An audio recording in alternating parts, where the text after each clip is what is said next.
My counter would be to someone that would pose that argument is, well, why do we see them all the time?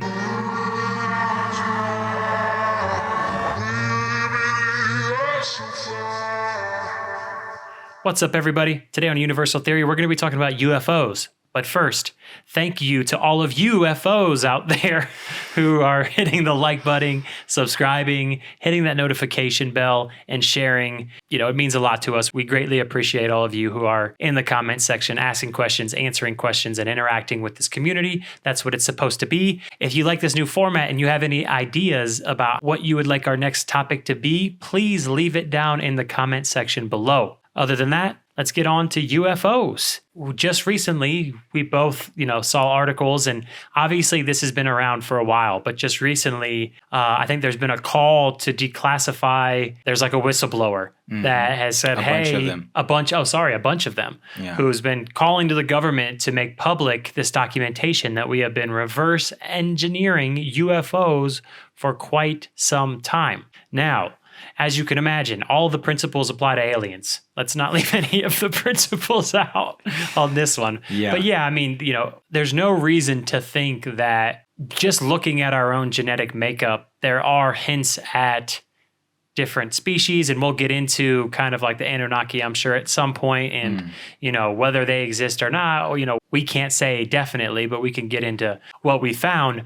But that just kind of feeds into the whole UFO argument. Right. Yeah. And honestly, if you don't think we've ran into UFOs yet, then you should be scared, because Fermi's paradox just came to me. Fermi's paradox says the longer we go through evolution and we don't run into another intelligent species, there's two options here. Either we're the most intelligent species out there, which is what I think a lot of humans like to think, or there is no other organic life out there, period. And that's a much scarier thought in my mind. So that's kind of Fermi's paradox. The longer we go without running into another alien civilization, the more likely we are that we're alone and that life will die when we die. But that's not what most of us think. I mean, most physicists out there, if you ask them what is the probability, don't ask them their beliefs, because then beliefs might get involved.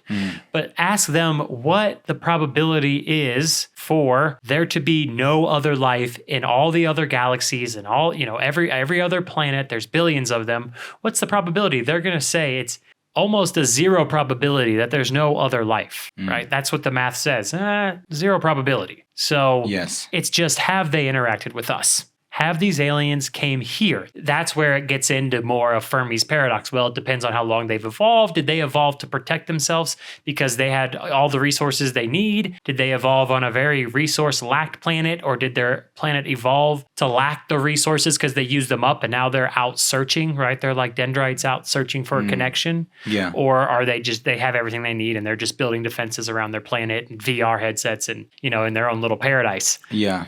So that's kind of the dichotomous relationship with aliens. But regardless, I have seen a UFO. And I'm not a type of person that will say anything like that. You know me, and if anybody that's watching knows me, I don't talk about this stuff. But what I saw in the sky and the way that it moved in 2009, I remember when it was. It was like December-ish of 2009. I had just started dating who is now my wife, and I was going to her house, and it was around 1 o'clock in the morning.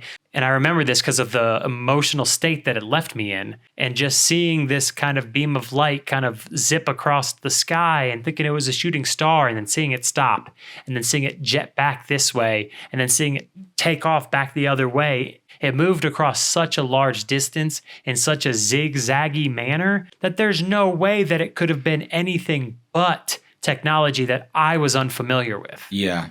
Yeah, I've definitely seen a couple in my lifetime. Like as a child, And I can't remember if it was like in my teens later on when I seen the second one, but as a kid, I remember seeing one. We were like driving in the car and I looked out the window and I seen like abnormal movement in the sky. And even then I was like, yeah, planes don't do that. Jets don't do that. And if we have something like that, I've never heard about it. You know what I mean? And then I got older and I was like, okay, yeah, that was definitely some type of advanced technology. Now, is it an extraterrestrial flying in it? I don't know. It could just be our technology. Yes. And, like the whistleblower is saying, we've been reverse engineering technology for years. And, they've been covering this stuff up for a very long duration of time. And probably because, they don't want to expose the public to it because of all the different concerns that will pop up if the average individual with the average IQ gets to questioning it. Yeah. It's like some of the first questions people are going to come up with is, are they here to destroy us? Are the people in our government actually aliens and they're suppressing our rights to exist freely? And are the aliens God? Right. Did they create us? Do they believe in God? Is Yeah. Jesus an alien?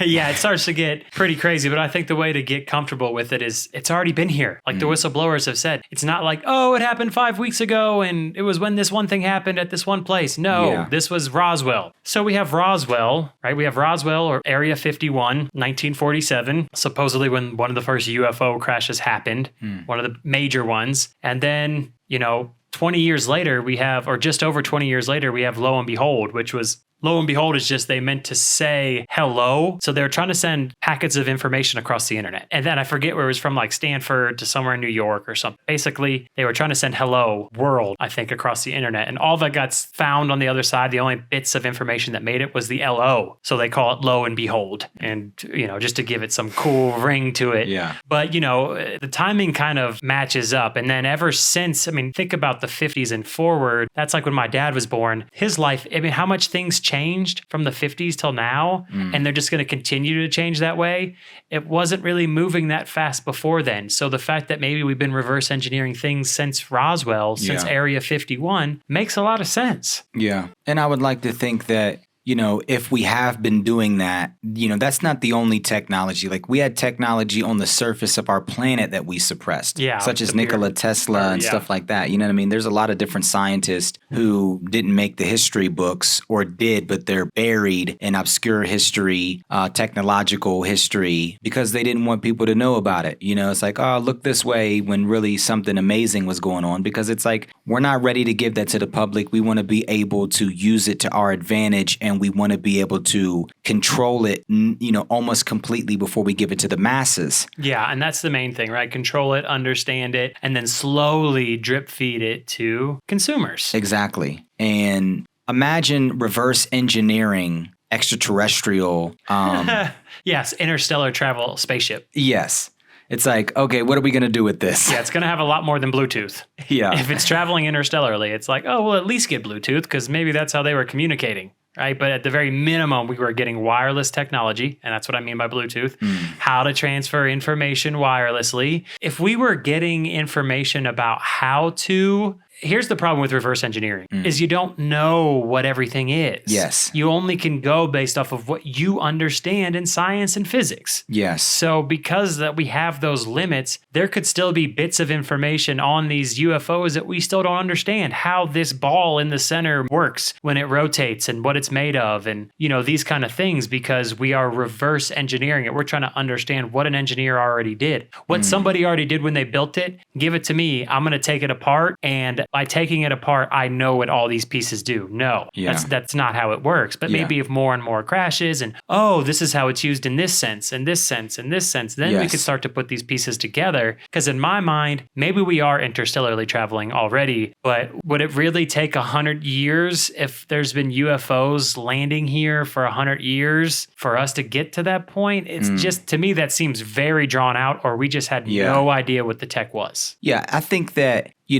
we probably have some type of agreement with extraterrestrials, and they probably give us technology periodically. And I think reverse engineering their scraps is something that they allow. It's like, do you think an extraterrestrial that can travel interstellarly? So you have an extraterrestrial race that can travel interstellarly. Okay, I'm going to say that again. Interstellarly. Okay, we can barely make it to another planet with all the technology that we have, at least publicly, like the tech that we have available to us. We might have some other technology that is not available to everyone. Even some of these more genius minds that are trying to work it out, step by step and going through the historical timeline of building things, on a very small scale. You might have some super geniuses in the basement somewhere that just have this technology is available and they're not allowed to ever tell anyone and they're going to die, and maybe they blow the whistle on their deathbed or something. Mm-hmm. Or the CIA comes in and smothers them and said, before you start telling secrets. But imagine, so you have extraterrestrials that can travel interstellarly and then they crash here, one of their ships. Okay, little tiny ship. It might be as big as a house, but it's a tiny ship. Okay, So you think that they're doing like, oh, we're afraid to go get our scraps or one of our comrades that crashed on that planet. Like, no, if anything, if we are reverse engineering their technology, they allowed it. Yeah. You see what I'm saying? Yeah. Yeah. I mean, I guess the only counter argument to that in my head would be if it was so far away. Like, there is the chance that, okay, when they got here, it took them 50 years. And to an alien race, they're like, we don't care. We're not going to travel 50 years to go get those scraps. Like if it landed somewhere, maybe it affects their evolution. Maybe it doesn't. But we're not going to we're not going to send more people out there to go travel 50 years to get that tech back. So there's that aspect of it to where they're not as advanced. Or there's the aspect of, we can get there tomorrow. Yeah. We're going to go over there and let them know. Yeah. Well, I mean, it's said that it's happened a lot. And you have places where UFO sightings are just normal.